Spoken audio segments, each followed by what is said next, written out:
2000년대엔 집만 사면 돈이 됐지만 2010년대엔 집이 짐이 되기 시작합니다. 그리고 2020년대 집을 못 산 사람들까지 고통의 주인공이 됐죠. 하우스푸어, 지옥고, 영끌, 벼락거지. 이 키워드는 대한민국 서민의 눈물입니다. 본론 1. 2010년대 하우스푸어의 시대. 글로벌 금융위기 직후 금리 상승, 집값 하락. 자산은 있는데 현금 흐름이 막힌 사람들. 집은 있는데 라면값이 없다. 정부의 일시적 대출 완화 정책 한계 봉착. 그땐 사는 게 무섭다는 말이 진짜였어요. 하우스푸어는 현실이었죠. 본론 2. 지옥고를 아세요?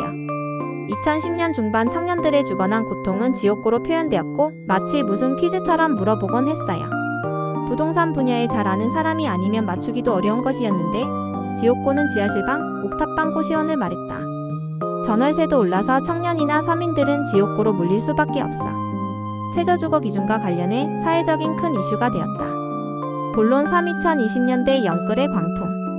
초저금리, 코로나, 유동성, 2030 패닉바잉. 지금 안 사면 10년 뒤 더 못 산다. 신용대출, 전세자금까지 총동원. 실수요와 투자 수요가 섞이면서 혼란의 시장 형성. 청약도 갭도 안 되니까 그냥 영혼을 끌어다 샀어요. 본론 4. 벼락거지, 상대적 박탈감의 폭발. 영끌 실패자, 상승장 놓친 무주택자들이 스스로 붙인 자조적 단어. 너무 갑자기 집값이 폭등을 해버려 상대적으로 거지가 되었다고 인식. 부동산 계급 통로라는 인식 확산. 사람이 가난한 게 아니라 집이 없는 게 죄가 되는 시대. 부동산은 더 이상 투자 대상이 아니라 존재 증명의 수단이 되었습니다. 클로징. 하우스푸어가 눈물 흘리던 시대, 영끌이 버티던 시대, 벼락거지가 좌절하던 시대. 세 시대 모두 부동산 앞에서 무너진 사람들의 이야기입니다. 그리고 지금 또 다른 키워드가 오고 있죠. 챗GPT 잘 정리했군요. 부동산 키워드 시리즈 3편을 살펴봤습니다. 전체적으로 두 가지 기준으로 설명이 가능할 것 같아요.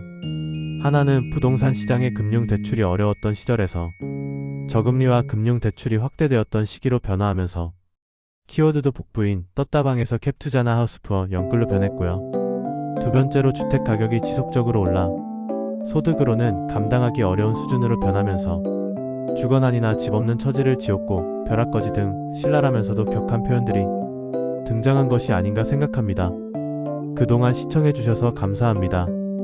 콘텐츠가 마음에 드셨다면 화면 아래 좋아요를 눌러주시고 구독으로 저희 가족이 되어주세요.